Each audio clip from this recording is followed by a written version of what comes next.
Villa Herodian in Tekoa, about 15 minutes south of Jerusalem. Owned by American-Israeli Louis Weinger and his family, it's one of some 200 properties affected by Airbnb's West Bank boycott. The Weingers host events and can sleep up to 14 people in their luxurious home.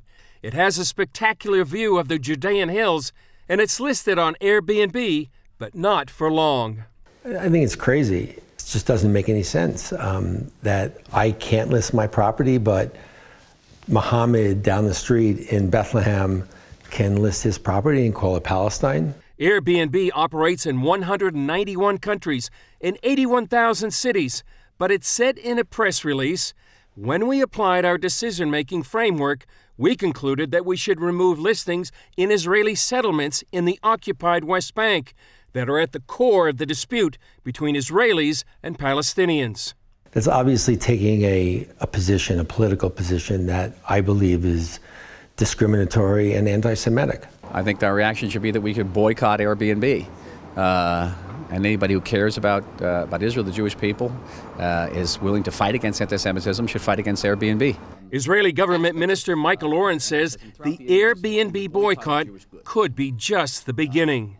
It has a signal that not just Jewish companies in Judea and Samaria can be boycotted, but the Jewish state can be boycotted. And we've known throughout history that waves of anti-Semitism, most recently the Nazi anti-Semitism of the 1930s, 1940s, began with a boycott of Jewish goods. This is the way it begins. Airbnb's policy discriminates grossly against people of the Jewish faith and people of the Jewish ethnicity. They treat Jews living in the West Bank different from any other group.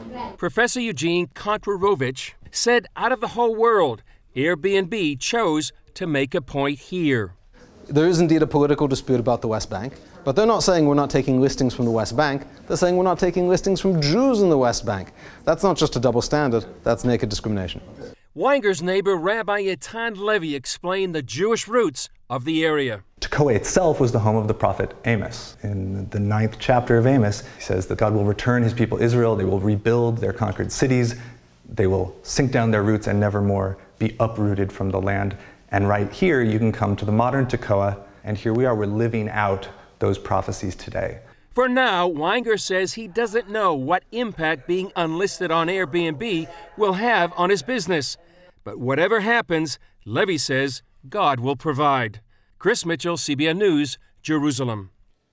Well, I hope you're as concerned about this as I am. This is something that we need to let Airbnb know how we feel, that if they're going to discriminate against Jewish owners of property, well, that is just unacceptable in our culture today. But there's a rise of anti-Semitism, and you look at Europe, it's absolutely incredible what's going on in that continent, and also here in America. And it's more than the horrific shooting in Pittsburgh. It's more than people painting swastikas on a professor's office wall. It's more than that. Here's something that a Temple University professor said. His name is Mark Lamont Hill, and he spoke at the UN just yesterday. Here's his statement: "Free Palestine from the river to the sea."